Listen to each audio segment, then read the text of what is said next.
Dios tiene muchos agentes que va a usar para hablar a nuestra vida. Así que Dios usa todo, diga conmigo todo, lo que sucede en nuestra vida para nuestro bien. Y hoy, Moisés, ¿para qué nos trajiste aquí? Nos vamos a morir. Mira, Moisés. Y Dios va a usar y les va a decir: ahorita les voy a enseñar con mis señales. Quiero captar su atención de que si puedo abrir este mar rojo ahora, ¿a qué más le pueden tener miedo en el futuro? Lo primero que va a hacer un agente divino en tu vida es cambiarle el rumbo. Dios pone personas en ti y las pone frente de ti y las va a usar para cambiar el rumbo de tu vida.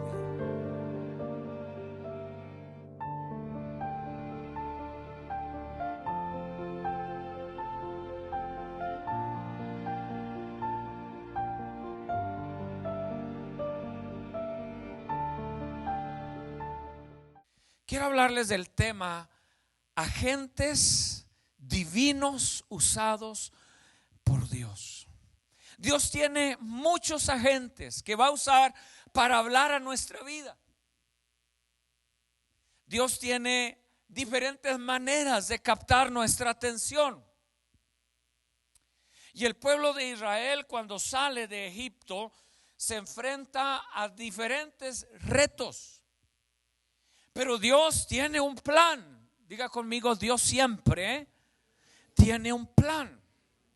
No se preocupe por la vida, porque Dios siempre tiene un plan. No se estrese demasiado, porque Dios siempre tiene un plan. No sufra más de lo que debe sufrir por un problema, porque Dios siempre tiene un plan. No se arranque los pocos cabellos que le quedan cuando vienen los problemas, las luchas, porque Dios siempre tiene un plan. Y como hijos de Dios tenemos que estar confiados en que Él sabe lo que está haciendo y que lo único que tenemos que hacer es decirle: Señor, está bien. Si tú dices que por aquí, yo confío por aquí, Señor.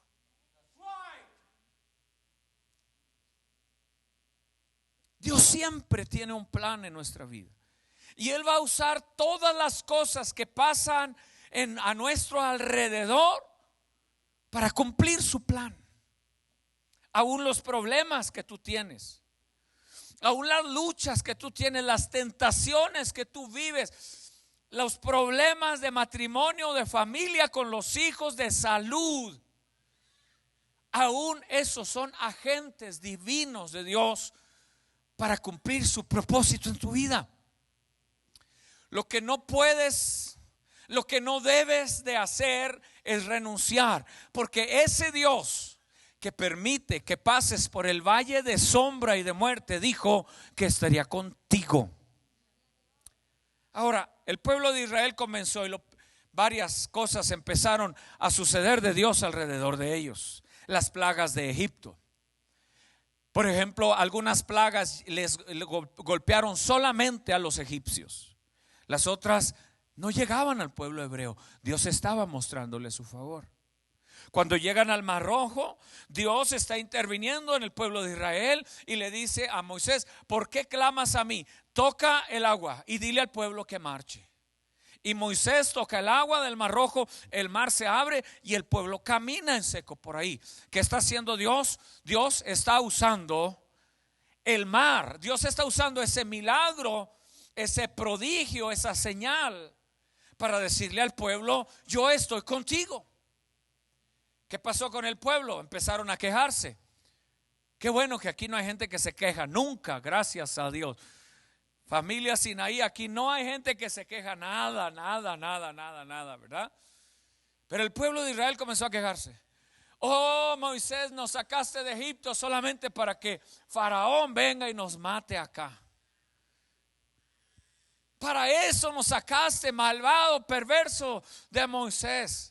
Nos dijiste que había una tierra prometida para nosotros. Y nomás nos trajiste aquí para que Faraón nos mate. Porque no entendían que aún un mar enfrente de ellos podría ser un agente divino para cambiar el rumbo y el destino del pueblo de Israel. Y de eso quiero hablarles. Y cruzan el mar Rojo y ahí van. Y están en el monte Sinaí y sube Moisés 40 días a orar y a buscar al Señor ahí arriba para recibir las tablas de la ley y la ley de Moisés. Y abajo está el pueblo de Israel. Y de repente el pueblo de Israel comienza, le dice a Aarón: oye Aarón, yo creo que Moisés ya no regresa de arriba, se murió el viejito. Se murió el Señor, ya no va a volver. ¿Por qué no nos haces un becerro de oro? Y les dice Aarón: ok, deme todos sus aretes, sus anillos, deme todo, tráigamelo. Y les construye un becerro de oro.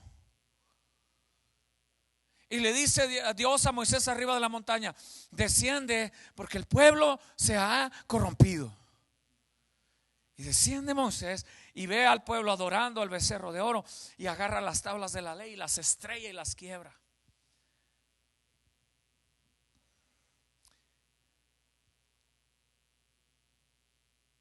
Pero ahora en este punto el pueblo de Israel va a ser sacado del monte Sinaí y va a atravesar el desierto para llegar a la tierra prometida. Y en la tierra prometida va a ser sometido una vez más a un agente divino de prueba. Y en ese proceso de llegar a la tierra prometida se va a encontrar con guerras. Y Dios va a usar cada una de esas guerras. Dios va a usar cada uno de esos problemas en el desierto: la falta de agua, el renegar por el maná. Dios va a usar cada uno de los problemas del pueblo de Israel en el desierto como agentes divinos para cambiar el destino y el futuro del pueblo de Israel. Y los va a preparar durante el proceso, durante el desierto. Y cuando llegan a la tierra prometida, van a mandar 12 espías a buscar, a ver cómo es la tierra prometida. Y van los 12 espías. 10 de ellos regresan diciendo: no, hombre, allá hay unos gigantes enormes.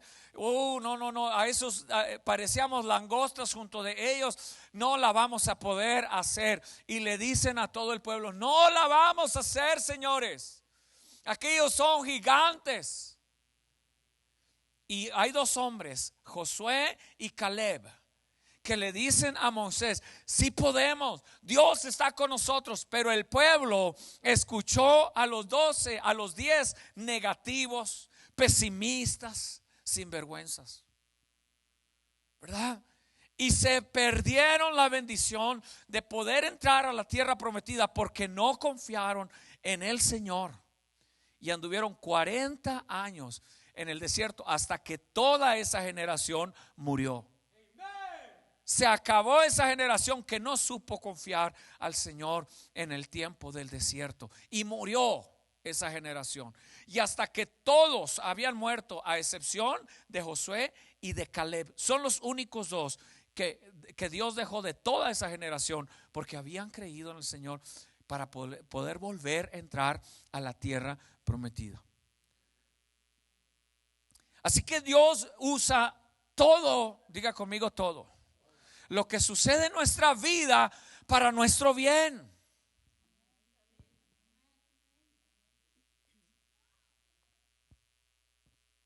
Aún nuestros más dolorosos eventos y aún las experiencias de más quebrantamiento en nuestra vida, Dios las usa para bien.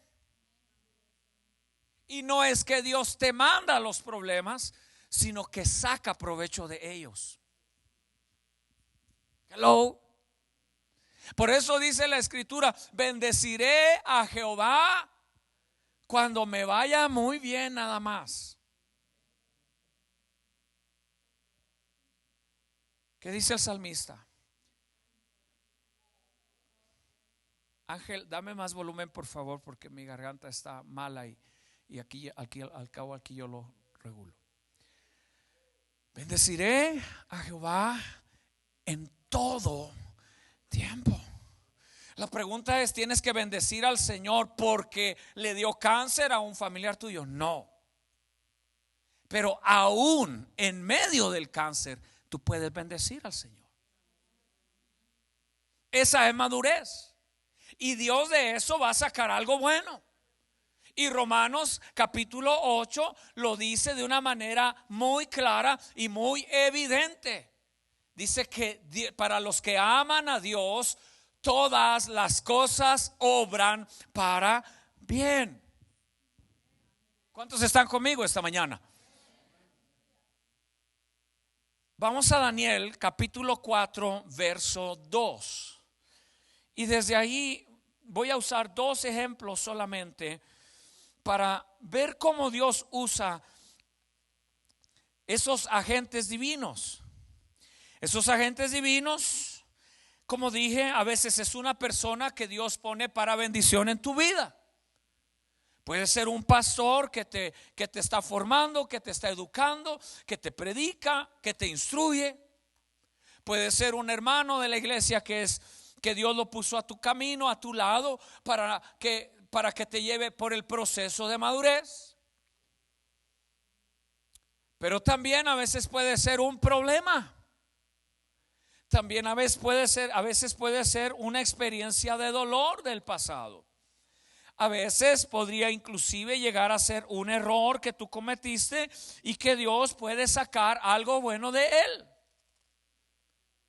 A veces va a ser la pérdida de un trabajo. A veces podría ser una crisis familiar que Dios va a usar como un agente divino para captar tu atención, para manifestarse a tu vida, para llevarte de donde estás a donde Él quiere que estés. Y esta cita bíblica, Daniel 4:2, la escribió Nabucodonosor y la registra en su libro Daniel. ¿Quién era Nabucodonosor? Era el rey de Babilonia. Unos cuantitos años antes de esta cita bíblica, él había capturado al pueblo de Israel, esclavos en Jerusalén, se los había traído a Babilonia, había destruido todo Jerusalén, había derribado los muros, había quemado el templo, se había llevado todos los utensilios de adoración de la casa del Señor. Y era un hombre perverso, era un hombre malo, era un hombre, hermano, de lo peor que usted pueda imaginar, asesino, de todo era Nabucodonosor. Pero ahora Nabucodonosor va a escribir lo siguiente. Dice: conviene que yo declare las señales y milagros que el Dios Altísimo ha hecho conmigo. Y dice cuán grandes son sus señales y cuán potentes sus maravillas, su reino sempiterno y su señorío de generación en generación. Y comienza Daniel a relatar su sueño y comienza a relatar su experiencia. Pero hasta aquí Nabucodonosor había tenido ciertos roces con Dios en su vida. Daniel, Sadrach, Mesach y Abednego eran estos jóvenes que habían sido traídos de Jerusalén cuando se los trajeron de esclavos. Entonces Daniel era un hombre íntegro. Daniel fue un agente divino para la persona de Nabucodonosor. Y Daniel comenzó a dar testimonio al rey de su vida cristiana y comenzó a impactar la vida del rey. Daniel oraba 3 veces al día y dice la Biblia que abría la ventana de su cuarto donde se ponía a orar y allí oraba Daniel. Y ciertas actitudes de Daniel comenzaron a captar la atención de Nabucodonosor, porque Dios estaba usando a Daniel para impactar la vida de un hombre que necesitaba un cambio. Los agentes divinos de Dios, voy a hablar solamente 2 cosas en mi mensaje. El agente divino de Dios, Dios los usa para cambiar el rumbo de tu vida. Dios pone personas en ti y las pone frente de ti y las va a usar para cambiar el rumbo de tu vida. Esa persona puede ser tu esposa, tu esposo, puede ser un vecino, un hermano de la iglesia, un pastor, un líder. Dios va a poner personas que las va a empezar a usar para cambiar el rumbo de tu vida, porque para donde vas no es la voluntad de Dios. Y entonces Dios, en su amor y en su misericordia, va a poner personas cerca de ti que te van a empezar a desviar del rumbo de pecado, de perdición, de soledad, de quebrantamiento, y Dios los va a usar para empezarte a enderezar y te va a empezar a ajustar Dios. Y esas personas a veces van a ser una molestia en tu vida.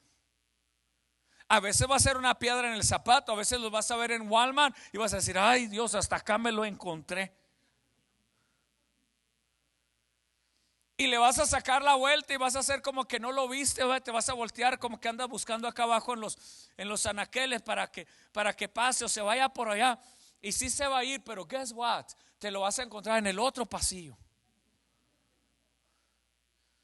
Y por más vueltas que le des ahí pasillo por pasillo, cuando estés subiendo el mandado a tu carro, allá te lo vas a encontrar.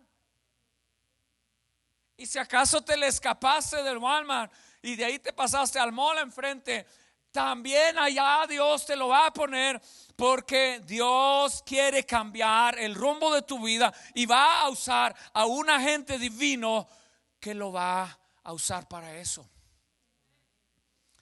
Y ese agente divino puede ser las oraciones de mamá a veces. Uy, las mamás como son buenas para orar por los hijos, ¿verdad?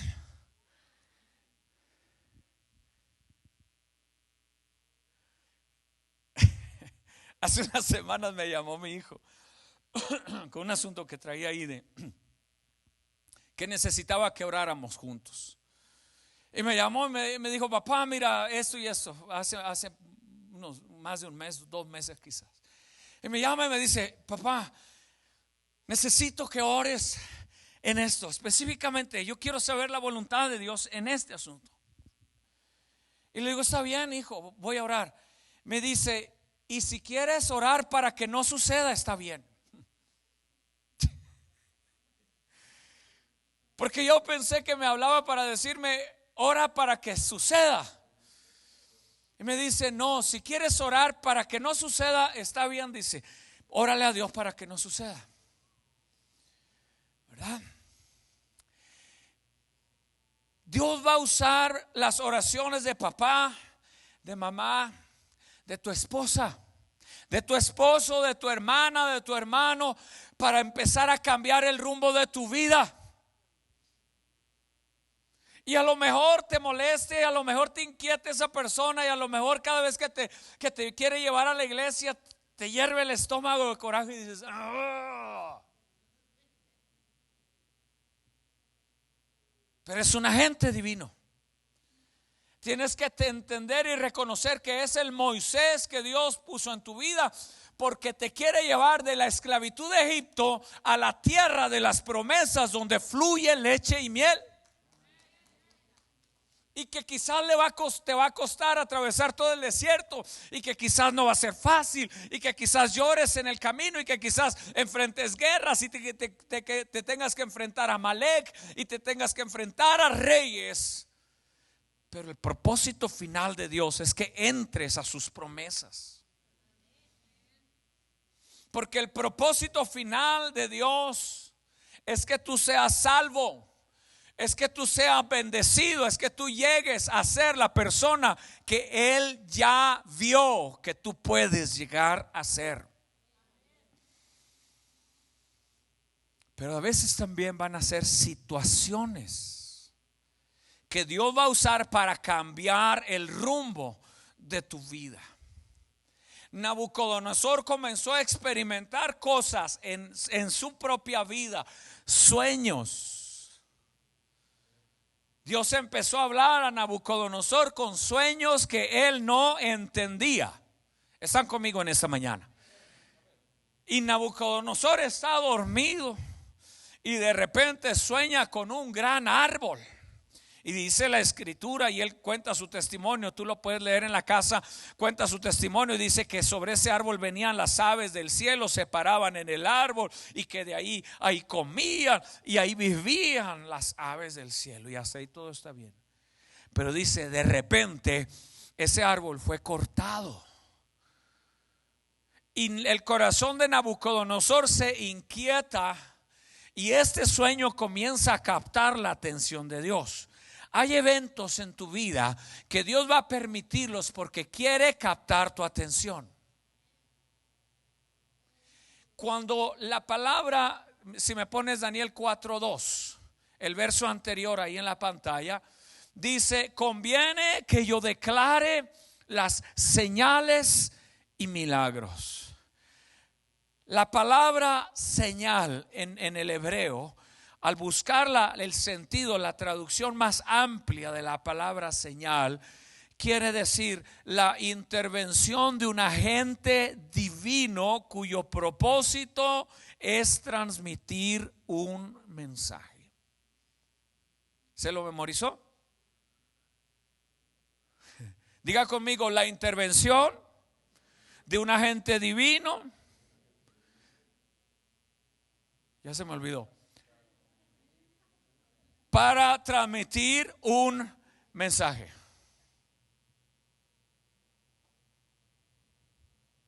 Eso quiere decir la palabra señal. Es una intervención divina en tu vida porque Dios te está queriendo transmitir un mensaje. Y a veces esos eventos son de dolor.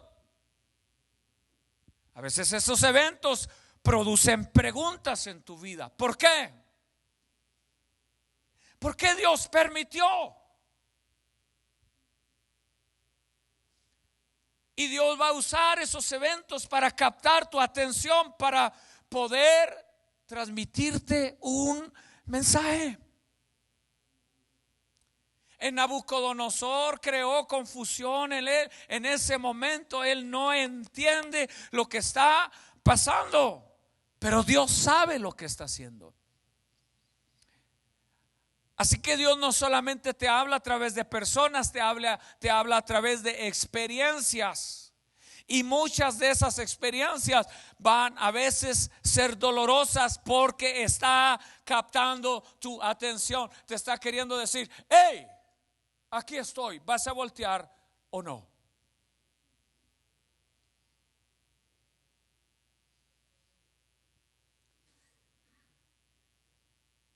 Situaciones en tu vida que no tienen respuesta humana, que no tienen lógica. A veces Dios no es que Dios te las mandó. Yo no estoy predicando que Dios te manda dolor. Estoy diciendo que Él usa esas circunstancias de tu vida para captar tu atención, para decirte: hey.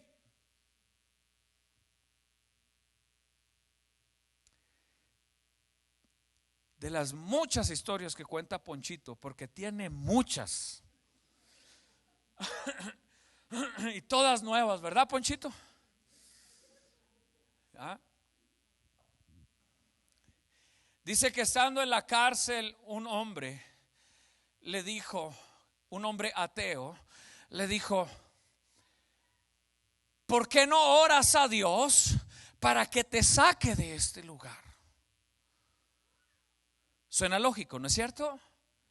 No es cierto que alguien que está en la cárcel quiere salir de ella. Y es lógico que ya como un creyente, ya como una persona de fe, yo ore para que Dios me saque de la cárcel. Es lo normal. Pero Ponchito es un hombre sabio. Ponchito es un hombre que ya estaba discerniendo el corazón de Dios. Y le respondió a esa persona, le dijo: ¿cómo quieres que le pida que me saque de aquí si Él me trajo?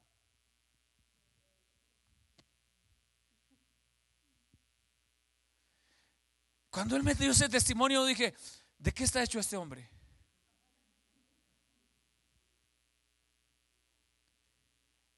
Y luego ya él amplió la información. Dijo, él me trajo aquí a la cárcel para que aquí lo conociera, para que aquí me acercara a él, para que aquí clamara y para que aquí me transformara. Y cuando él considere que yo estoy listo para salir de aquí, saldré de aquí sin que yo se lo pida.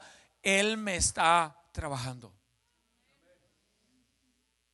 Y a lo mejor ese era el momento ideal para renegar, para quejarse, para maldecir, para decir esto es pura mentira, esto de Dios no sirve, esto de ser cristiano no va para ningún lado, me engañaron, las predicaciones del pastor se oyen bien pero no funcionan.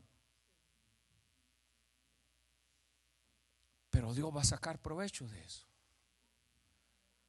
y va a captar tu atención.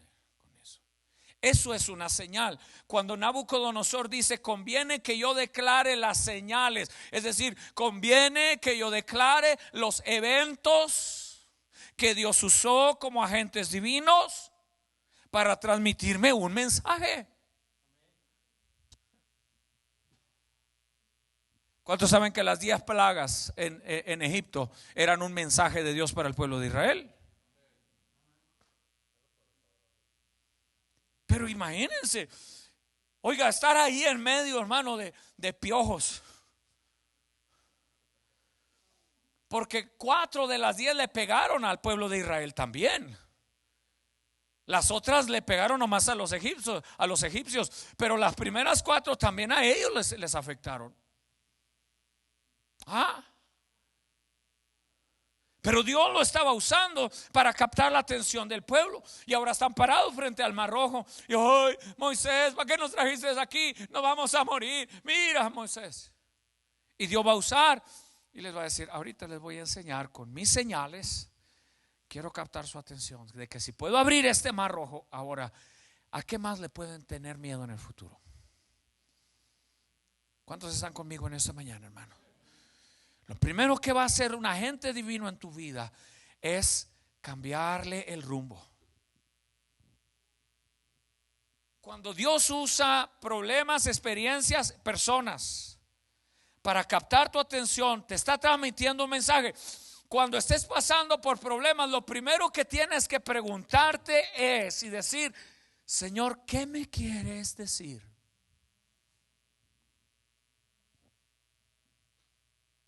No te preguntes, pero ¿por qué, Dios mío? No rasques tus vestiduras. No, ¿verdad? No. Señor, ¿qué me quieres decir? ¿Qué hay detrás de esto, Señor? ¿Qué hay detrás de este dolor, de esta tristeza, de esta experiencia que me quieres hablar? ¿Qué quieres que aprenda? ¿Qué parte de mi vida necesitas cambiarle el rumbo? Porque quiero aprender, porque quiero ser la persona que quieres que sea y porque quiero llegar a la promesa de tu palabra. La segunda cosa que va a ser un agente divino en tu vida es sacarte de tu zona de confort, del lugar donde te sientes cómodo. Primero va a desviar el rumbo de tu vida, la va a sacar hacia allá.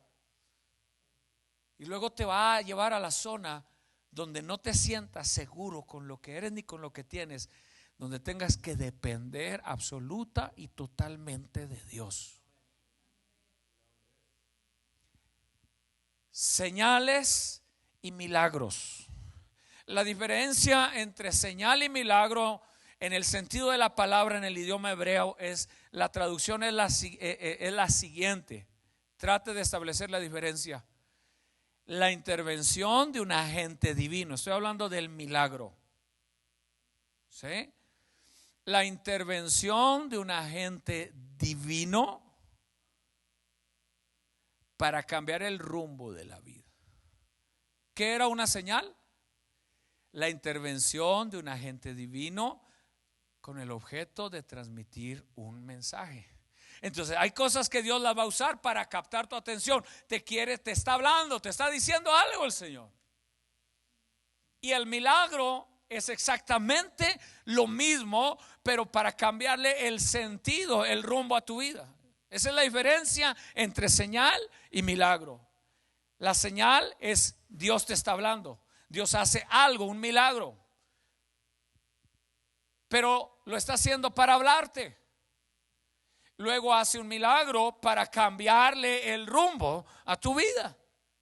La salvación es un milagro que Dios usa para cambiar el rumbo a la vida de las personas. ¿Alguien dice amén? Ahora, ¿qué es la segunda cosa que hace un agente divino?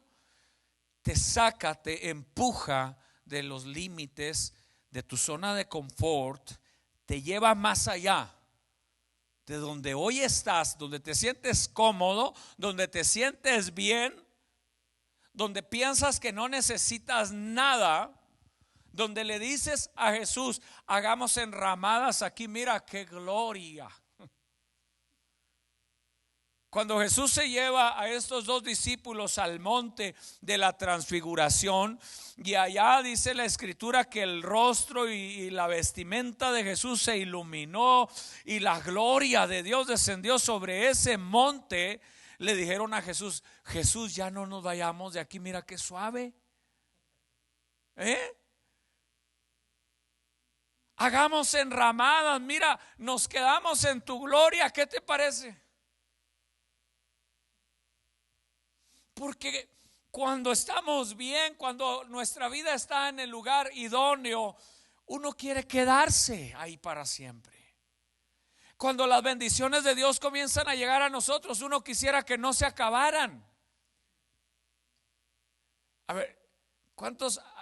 Levanten la mano los que han soñado que se encuentran una moneda y le siguen escarbando y le sale otra y otra y otra. Levántenlo. Yo le he soñado muchas veces. Y siempre en el último sueño digo: y esta sí salió de verdad, los otros eran sueños, ¿verdad? ¿No es cierto? Y uno se encuentra una moneda y luego le escarba y sale otra, y luego hay otra, y luego otra, y luego otra, y luego 10, y luego se va uno caminando y haya más, y uno quisiera que no se acabara, ¿verdad? Y ahí está el sueño, ¿verdad? Aquí saque monedas. Yo no sé por qué es tan común ese sueño en mucha gente. Levante la mano a los que lo han tenido así alto, que yo la vea. Mire, para que vea que no me equivoco. Yo lo he soñado muchas veces. Y uno quisiera quedarse ahí sacando moneditas. Así es la bendición de Dios. Así son las etapas buenas de nuestra vida, nuestra zona de confort, donde queremos solamente quedarnos ahí e ignorar la realidad de que el día de mañana la vida puede cambiar. Y que la vida es como la rueda de la fortuna, que da vueltas y vueltas, que a veces estás arriba y a veces estás abajo.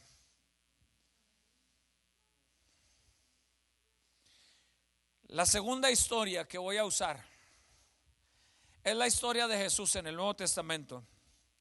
Cuando Jesús ha hecho unos milagros increíbles, cuando Jesús ha llegado a Capernaum y ha establecido en Capernaum su oficina central, es su centro de mando ministerial, y desde ahí va a estar viajando, predicando el evangelio, haciendo milagros. Y Jesús, vayan conmigo a Marcos, y si usted revisa el evangelio según San Marcos, capítulo 1, vamos desde ahí, mire que vamos a encontrar.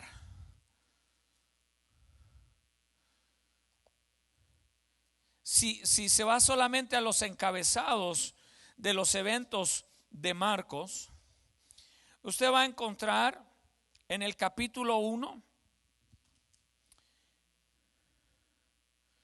después de que Jesús ha llamado a los pescadores, a Andrés y a Pedro, en el capítulo 1:21, Jesús ahora ahí va a sacar un espíritu inmundo de un endemoniado. Luego, más abajito, Jesús va a sanar a la suegra de Pedro en el 1:29. Ya usted lo puede leer en la casa. Va a sanar a la suegra de Pedro. Muchos dicen por ahí que por eso Pedro negó a Jesús, porque se le sanó a la suegra. ¿Verdad?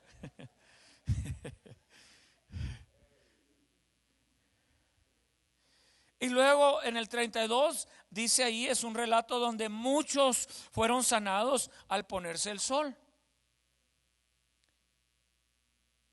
Y luego en el 35 Jesús recorre todo Galilea predicando el evangelio. Y los discípulos comienzan a ver estos milagros. En el capítulo 2 Jesús va a sanar a un paralítico y los discípulos dicen: wow, sanó un paralítico, esto es increíble, nunca lo habíamos visto. Acuérdense que apenas lo acaban de conocer. Acuérdense que apenas están siguiendo con Jesús, tienen unos poquitos días caminando con Él y empiezan a ver a Jesús haciendo milagros, predicando el evangelio.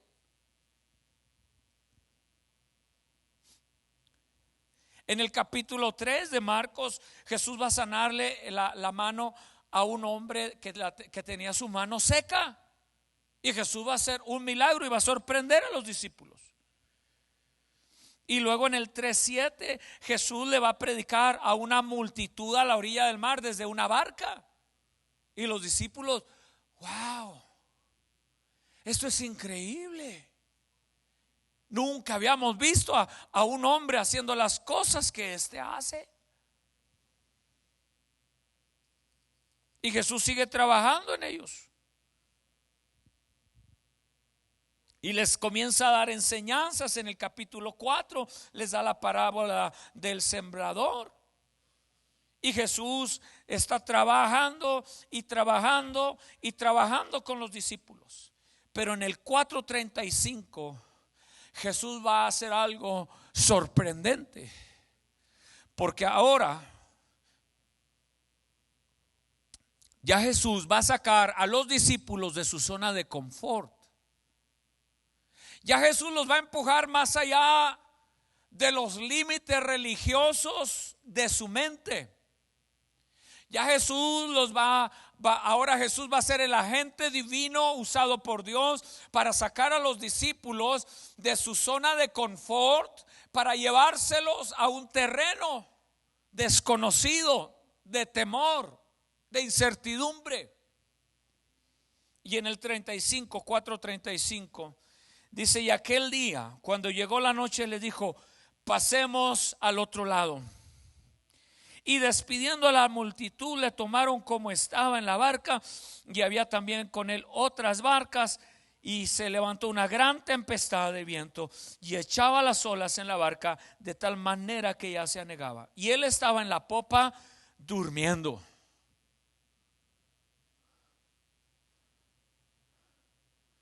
Un día me llamó una hermana a las 2 de la mañana, me dice: pastor, no puedo dormir. Le digo: yo sí, hermana.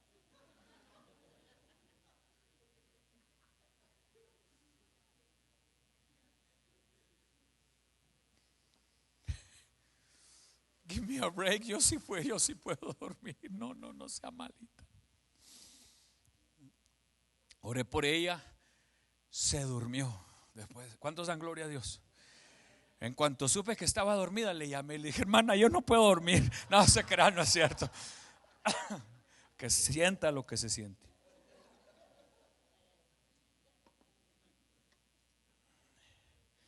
Y él estaba en la popa durmiendo. Y le despertaron y le dijeron: maestro, ¿no tienes cuidado que perecemos? Y levantándose reprendió el viento y dijo al mar: calla, enmudece. Y cesó el viento y se hizo grande bonanza. Y les dijo: ¿por qué estáis amedrentados? ¿Cómo no tenéis fe? Entonces temieron con gran temor y se decían el uno al otro: ¿quién es este que aún el viento y el mar le obedecen? ¿Qué está haciendo Jesús? Los está llevando a una zona de incertidumbre y de inseguridad, en medio de una tormenta que los va a llenar de miedo, de temor. Y él se va a dormir. Yo quiero imaginar, aunque la Biblia dice que sí se fue a dormir. Yo no sé si estaba dormido o nomás se fue a dormir, aunque dice que estaba durmiendo. Pero yo quiero imaginar que Jesús era como nosotros los papás. ¿verdad? Cuando David estaba más pequeño, yo jugaba con él, porque él al despertar iba al lado de mi cama. Luego, lo primero que hacía iba a ir ahí donde estaba yo, y luego me abría un ojito así, y yo le hacía un ruido que él ya con el tiempo identificaba. Le hacía shh, shh. Y al principio él pensaba que estaba dormido, después se daba cuenta que no, ¿verdad? Pero el chiquito agarraba mis párpados y me los abría así. Quiero imaginar que Jesús estaba con un ojo viendo a ver qué hacían los discípulos y los miraba ir y venir y correr, y voy a esperar a ver cuánto tardan en clamar a mí, a ver qué tanto aguantan. Quiero imaginar que como Jesús, que Jesús como yo le hacía esperando que viniera alguno de los discípulos y le: ¿estás dormido? Porque esto se va a hundir. Nos vamos a morir todos acá. Los estaba llevando a la zona donde tenían que absolutamente depender de él. Ellos eran pescadores. Andrés era pescador, Pedro era pescador. Ellos habían estado en tormentas muchas veces, pero esta vez Dios iba a usar una de las muchas tormentas que ellos habían enfrentado para enseñarles una lección a los discípulos y preguntarles y decirles: ¿dónde está tu fe? ¿Dónde está tu fe cuando te enfermas? ¿En la medicina o en el doctor o en Dios? Y no estoy diciendo que no uses medicina, no estoy diciendo que no uses doctor, pero cuando vas al doctor, tú tienes que ir al doctor en el nombre de Jesús, creyendo que Dios va a usar al doctor para sanarte. Cuando te toman la medicina, tú no debes de tener tu fe en la medicina. Miren, cada vez que uno se enferma y le platica a la gente que se enferma, le dan recetas a uno de todo. ¿No es cierto? Dice: fíjese que el otro día me dolió aquí, fíjese que a mí también me dolió, me tomé esto y se me quitó. Y luego la gente dice: yo le tengo mucha fe a esa hierba. ¿Sí? Y lo mismo pasa con los doctores. La gente le agarra fe al doctor, ¿no es cierto? Dice: ese doctor es muy bueno, el doctor de las manzanas. Los que saben de qué estoy hablando sabrán de qué estoy hablando, ¿eh? Los que no, después les cuento la historia. ¿Ya? Qué buenísimo el doctor de las manzanas. Así se llamaba el pueblo donde vivía el doctor. Y le decían el doctor era un brujo. Y aparte de brujo, amanerado, porque a mí me manoseó todo cuando yo era niño. Me pasó las manos por todos lados. Pervertido.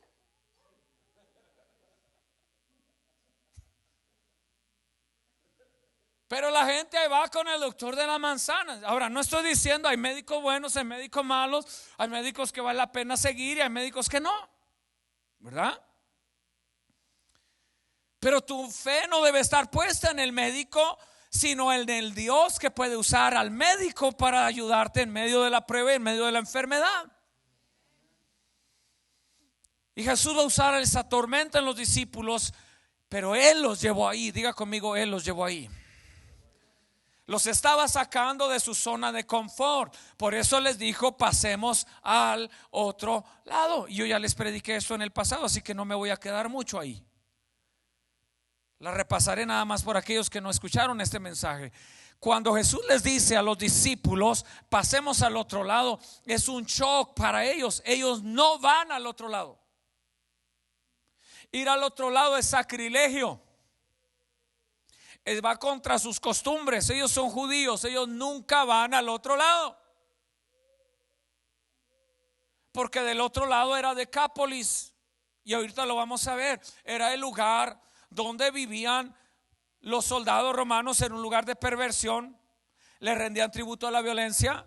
Era un lugar donde había orgías sexuales de todo tipo. Era un lugar de perversidad. Y había una legión de 10,000 soldados romanos cuyo símbolo era la cabeza de un cerdo. Y entre los judíos había la costumbre, los rabinos decían que del otro lado era la casa del diablo, era la casa de Satanás. Así le decían. Así que cuando Jesús le dice vayamos al otro lado, eso es un golpe para Marcos, para Mateo, para Pedro. Y yo me imagino que Pedro va y le dice a Juan: Juan, dile que nosotros no vamos para allá. Es que él no sabe. Es que él es nuevo acá. Dile que para allá no vamos.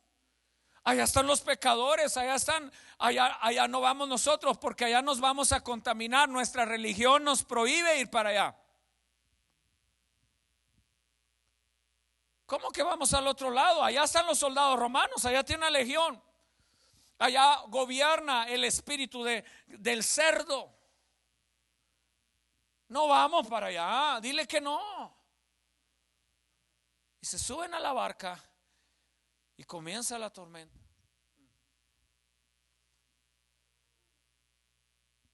Casi estoy seguro que Pedro fue, porque Pedro era el más bocón y atrevido de todos.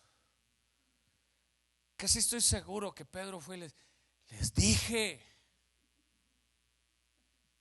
esto nos pasa. Yo estoy seguro que a lo mejor hasta pensaron y dijeron: nos está castigando Dios por ir por el otro lado, con medio de esta tormenta. Pero Jesús los estaba exponiendo a una zona que era más allá de su zona de seguridad. En Capernaum ellos estaban bien, porque en Capernaum había una sinagoga judía. Y en donde había una sinagoga judía era porque había una población importante de judíos. Así que Capernaum está bien para ellos, está bonito. Ahora que vayamos a Israel en agosto del 2020, por cierto, si no se ha apuntado, tengo nomás 50 lugares disponibles. ¿Sí? Vamos a ir a ese lugar, vamos a ir a Capernaum, y ahí todavía está una sinagoga que es la sinagoga donde Jesús estuvo predicando el evangelio. Ahí todavía están las piedras originales en los cimientos de esa sinagoga. Ahorita son unas ruinas preciosas. Y justo enfrente está la casa de Pedro, donde Jesús sanó a la suegra. Pero ahí está bien, ahí no pasa nada. Que Jesús haga milagros ahí es gloria a Dios, aleluya. Ahí es la zona de confort. Ahí no sabemos los cantos de alabanza, y los que no lo sabemos nos lo ponen en la pantalla. Es el lugar donde nos sentimos cómodos, donde la palabra de Dios nos es predicada. Pero que después de que se acaba el servicio y te tienes que enfrentar a una crisis allá afuera, ¿qué pasa? Allá te está sacando Dios de aquí, de la zona de confort, y te está llevando a un lugar donde solamente vas a tener que aprender a confiar en Él y nada más. Y a veces va a parecer que está dormido, pero tienes que ir a levantarle el ojo. Tienes que ir a abrirle el párpado. A través de la oración, a través de tu clamor, a través de la alabanza, a través de la adoración, y decirle: Señor, no te preocupa que perecemos.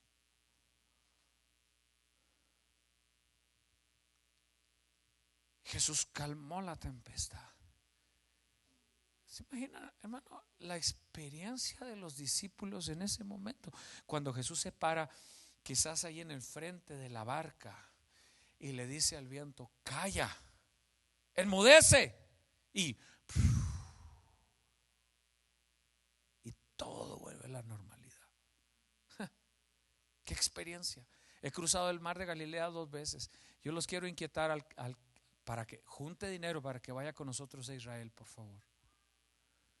Porque atravesar el mar de Galilea en ese barco cantando alabanzas a Dios, yo no le puedo explicar la experiencia que es. Créame que es difícil de contar. Usted tiene que vivirlo. Y los discípulos lo vivieron ahí, atravesando el mar de Galilea. Y de repente Jesús le dice al viento, calla. Le dice a la tormenta, enmudece, y todo vuelve a bonanza. ¿Se imagina la cara de los discípulos?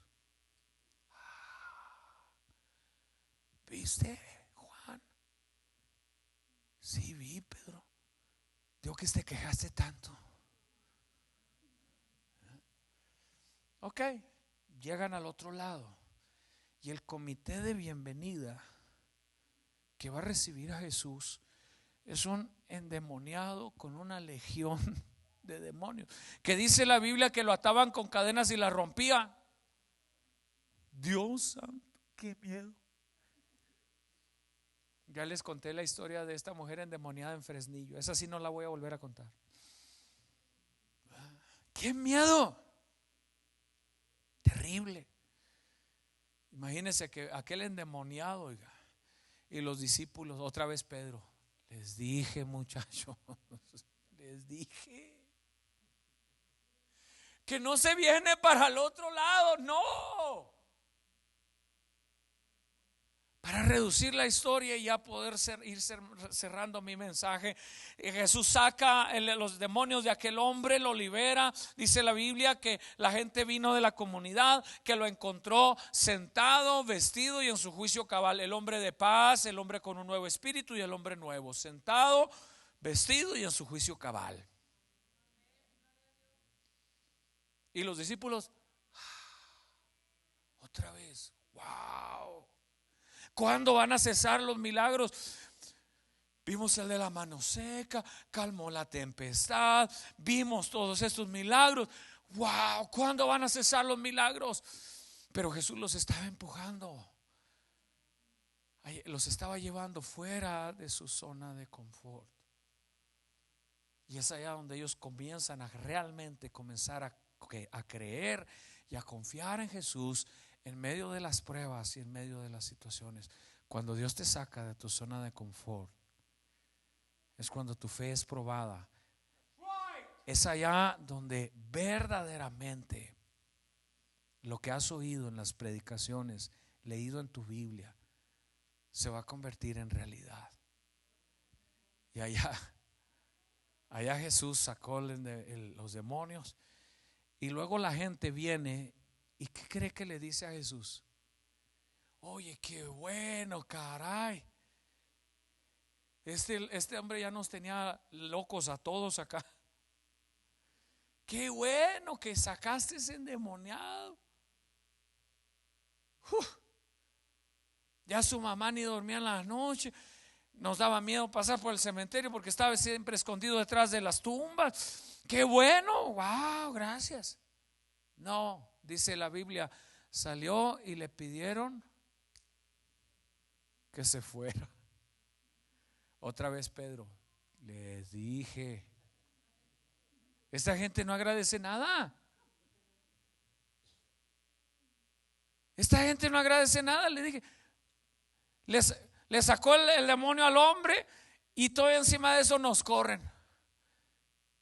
Vámonos, hijo. De mejores lugares nos han corrido. Se subieron a la barca y se fueron de regreso. Después Jesús va a regresar. Escuchen, y dice la Biblia, y una gran multitud le seguía. En Marcos capítulo 6, Jesús hace un milagro en Capernaum y alimenta a 10,000 personas aproximadamente. La Biblia dice 5,000 hombres, más mujeres y niños. Entre 10 y 12,000 o quizás más personas. Pero lo hace en Capernaum otra vez, ahí en la zona de confort, ahí todo está bien, no hay problema. Pero después va a regresar al lugar donde lo habían corrido.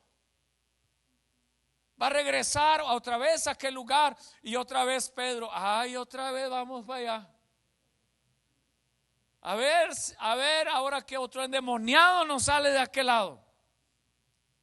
Pero Jesús estaba trabajando en la mente de los discípulos, empujándolos más allá de los límites, y va a ir de aquel lado. Y ahora Jesús va a alimentar, dice, y una gran multitud le seguía. El primer milagro abrió la puerta para el evangelio del otro lado. Y luego después Jesús pudo hacer grandes milagros en medio de ellos. Cuando Dios llega a nuestra vida, Él la va a comenzar a desviar un poquito. Te va a sacar de tu rumbo, de donde tú ibas. Porque lo primero que hace Dios a través de los agentes divinos es cambiar el rumbo de tu vida.